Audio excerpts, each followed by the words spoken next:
Une révolution silencieuse est en marche dans nos entreprises. On l'appelle le Shadow AI. Allons voir ça. Et ça va très vite. D'ici 2026, on estime que 73% des employés utiliseront l'IA en secret. C'est ça, le Shadow AI. Utiliser des outils comme ChatGPT ou Midjourney pour ses tâches sans l'accord de l'entreprise. Et le plus fou, c'est le décalage. 68% des dirigeants ne sont tout simplement au courant de rien. Soyons clairs, l'intention est bonne. Le but, c'est d'être plus productif et plus efficace, tout simplement.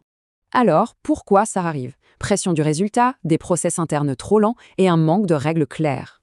Mais attention, ces raccourcis bien intentionnés peuvent exposer l'entreprise à des risques vraiment très graves.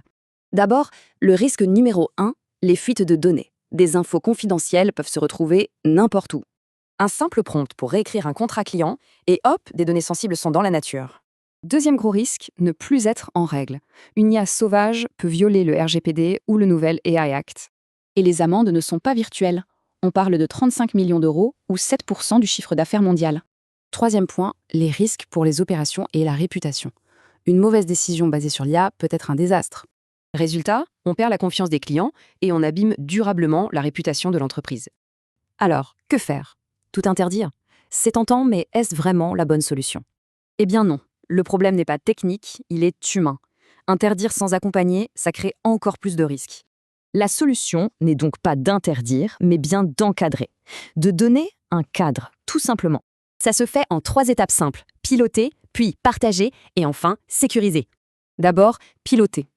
Il s'agit de comprendre comment l'IA est réellement utilisée sans porter de jugement. Ensuite, partager. Ici, on socialise les connaissances et on définit les bonnes pratiques ensemble. Et enfin, sécuriser.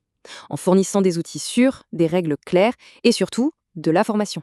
Et le point clé, la vraie pierre angulaire de cette démarche, c'est bien la formation. Et on ne parle pas de n'importe quelle formation. Il faut couvrir les risques légaux, les biais et l'esprit critique. Des entreprises comme Dixiculting Consulting proposent justement des formations pour sensibiliser et donner ces clés aux équipes.